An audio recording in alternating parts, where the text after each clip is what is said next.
La rentrée scolaire en Côte d'Ivoire est effective il y a déjà environ 3 semaines. Et comme toutes les années, cette période est synonyme de dépenses pour les parents qui voient leurs charges financières s'augmenter. Difficile pour eux de faire des économies. Dans les librairies et marchés, le tableau est encore le même. Fabrice et Narcisse, tous deux parents d'élèves, ont du mal à satisfaire leurs besoins en fournitures scolaires. Ils naviguent entre interrogations et inquiétudes. Les fournitures déjà sont compliquées à gérer, les cahiers ont augmenté, on est obligé à chaque fois de se mettre à jour. Il y a des documents qu'on sait qui peuvent perfectionner nos enfants. Donc on est obligé à chaque fois de revenir, prendre des documents qui sont plus à la page mais qui sont vraiment utiles, qui peuvent aider. Les défis sont énormes, d'autant plus que avoir au moins un enfant, 2 enfants à scolariser, c'est un casse-tête pour nous les parents, mais on essaie quand même de faire avec.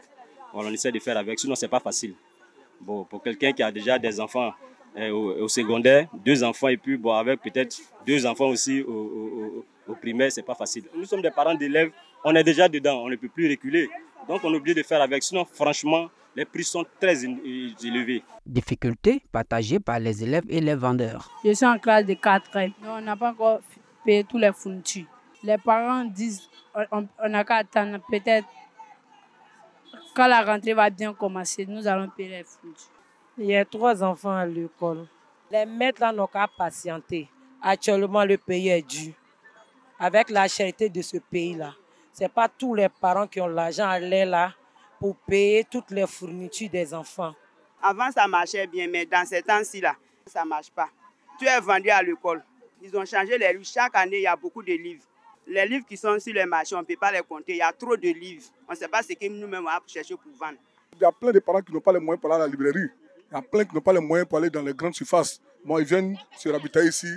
Ici, c'est 1500, 2000. À côté de cela, les parents sont mécontents et inquiets du fait du changement répété des manuels scolaires. C'est compliqué, hein? Avec les livres qui changent chaque année, avec les inscriptions ou le programme qui est toujours en train de changer. Ce sont eux qui peuvent nous aider, les librairies par terre. Donc on en appelle à la bonne volonté du gouvernement pour qu'ils essaient de voir un peu à la baisse le prix. En tant que parent d'élèves, c'est un cri de cœur, on lance. Notons qu'à partir de cette année, la ministre de l'Éducation nationale et de l'alphabétisation a décidé de la mise en œuvre de la bourse nationale des manuels scolaires Bonamas à l'échelle plus élevée, un système de pré-location de 8 manuels disponibles sur souscription en ligne pour un montant de 10 000 francs CFA l'année.